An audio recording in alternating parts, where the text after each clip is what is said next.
Now, while President Moon is urging follow-up measures after the release of the review into the deal on Japan's wartime sexual slavery, Tokyo still says the deal is irreversible. And Japanese Prime Minister Shinzo Abe is also standing firm on the issue, saying he won't move an inch. Lee Ji-won with more.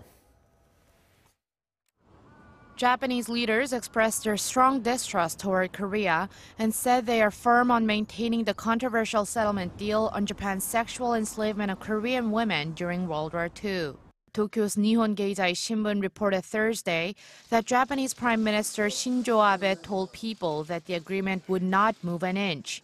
The paper added that such comments by the Prime Minister show the Japanese government's growing distrust toward its Korean counterpart and that Tokyo plans to not respond to any of Korea's follow-up requests on the matter.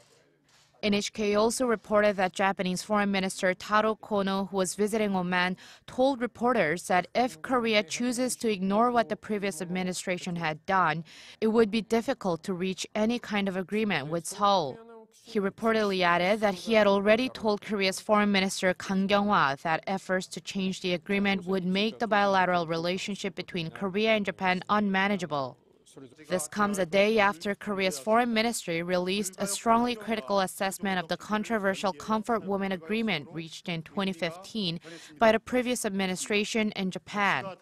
After 5 long months, the special task force in charge of the review said one of its main conclusions was the lack of proper communication between the government and the victims of Japan's wartime sex slavery, not to mention several details deliberately concealed, including not using the phrase sex slavery and dealing with civic groups.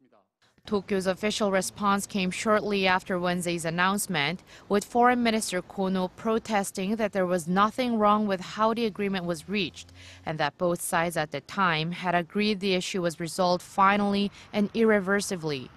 Meanwhile, Korea's Foreign Minister Kang told reporters Thursday morning on her way to work that she will meet up with the victims once the government thoroughly goes through the points made by the task force as part of the efforts to either renegotiate, maintain, or destroy the 2015 agreement. Lee Ji-won, Arirang News.